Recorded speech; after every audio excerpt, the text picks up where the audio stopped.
Welcome back to my channel. And I don't know what I'm doing today, but before we hop into what I don't know what I'm doing, let me get those disclaimers out of the way and then hop into it, okay? Of course, before we get started, we do have those disclaimers to get out of the way. I live near a major highway here in the country of Belize, so you will hear those motor vehicles in my background. Where I live, there's also a lot of wild birds. You will hear them calling, chirping, and crying in the background. And thirdly, I have dogs. My neighbors have dogs, so if anyone comes in this neighborhood, you will hear those dogs, including my own, start barking. And with that, I get back to my regular scheduled program. Okay, I honestly don't know what I'm doing today. Like I said in the intro, I have so much things planned that I want to do. Literally things that I have planned, I have written out, I have the script ready for them that I want to do with you guys. I think I have enough to last me the rest of the year, really. But I don't know which one to plan, so I decided to grab my little green book out and let's see what art session I land on, and whatever art session I land on, that's the art session I'm going to do. Now, a couple of those are halfway finished, so I hope I don't land on those ones where I put the session in the book, but I haven't done the research for them as yet, and I haven't really worked with it as yet. I just have the basic info in the book. I'm hoping I don't land on any of those. I'm hoping I land on one that's well thought out and well done. So I'm just gonna go through this little book here, just like this, and I'm gonna see what art session I'm gonna land on. If I had one I've already done before, I'll just use it as a color with me session rather than a full-on art session or like a preview session like it was originally scripted. Okay, so let's go. Let me see where I land. I don't even know where these things are written, so I can't even close my eyes because it'll just be a surprise. Okay, this is not an art session. This was me exploring palettes.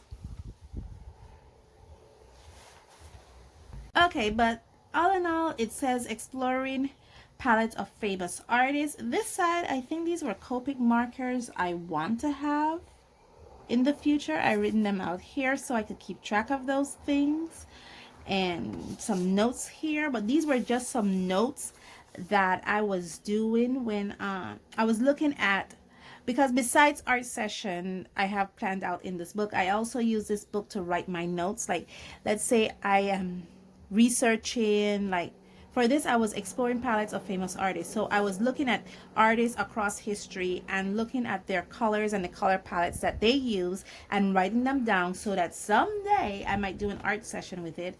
And yeah, I guess today's that day. This has 4 famous artists and their palettes. Zorn, I believe this is Geneva palette, Monet, and Rembrandt. So yeah, so I have these 3 famous artist palette that I like to choose from, and I don't know which medium I'm gonna use, so I'm just gonna choose a palette at random, and let's see where we go from there. Okay, so yeah, one of the things I discovered, just a side note, one of the things I discovered with this research that I was doing is that the Zorn palette kind of mimics the Rembrandt palette in the sense that they both used yellow ochre, white, black, whereas Rembrandt would have used vermilion in most of his painting. Zorn would switch it up between a Venetian red, a vermilion red, a cadmium red, and he also sometimes would add a cobalt blue. So it kind of bring into focus like when different pigments was discovered. You know, different artists would add different colors to their palette. You know, so like the newer artists would have add more brighter colors, more, you know, like for instance Prussian blue. Some artists would add Prussian blue, but if Prussian blue wasn't discovered in the days of Michelangelo, he wouldn't have added that to his palette because he didn't have that color. You know, little things like that I discovered doing this exploration. But anyway, do I do Zorn? I did practice with Zorn. I still don't know. Why did I have to land on this page? Why couldn't I just land on a straightforward one? What medium do I use? Oh my gosh. Even that I have to choose, because do I do Zorn Palette with watercolor? Do I do it with color pencils? Do I do it with wash? I've never tried it with wash before.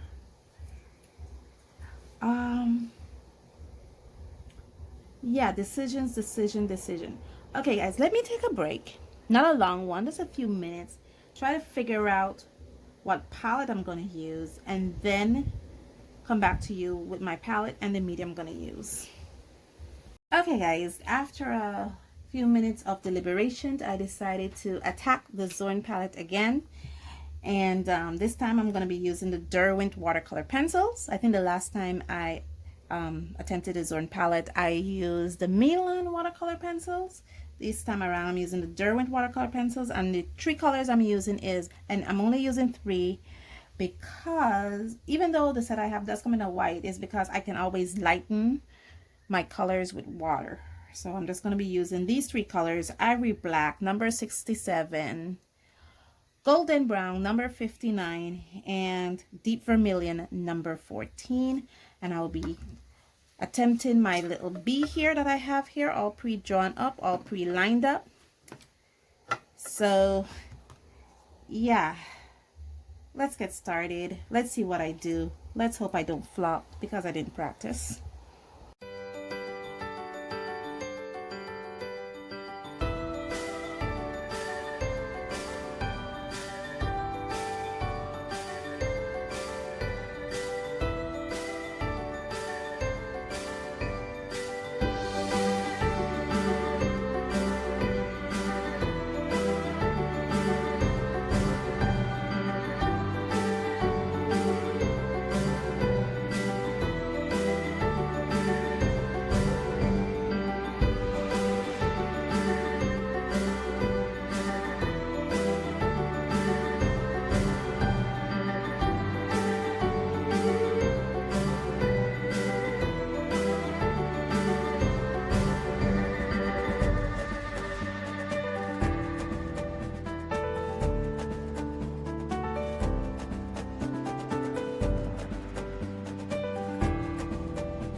Okay, I am finished. I didn't do much color mixing in this video.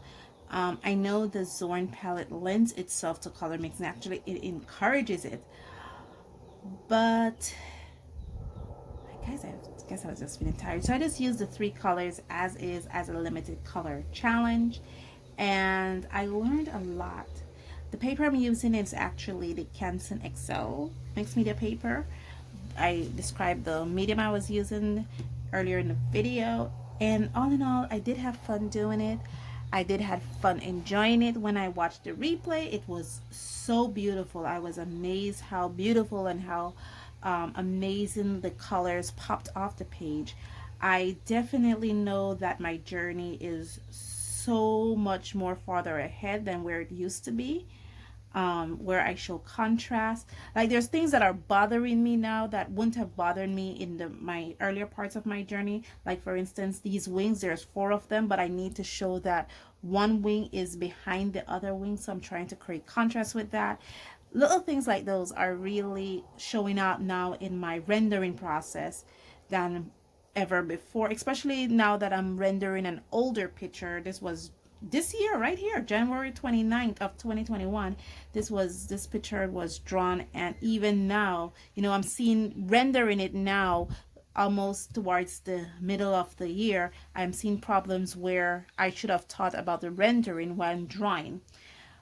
But like I said, I'm learning that lesson now, and I'm so appreciative of it. And guys, just continue to follow me along on this journey, continue supporting me, continue to advise me, continue to just basically be my guide and just be there for me. Thank you guys so much for joining me on this journey, and as always, stay safe, stay blessed, and I'll see you in the next one.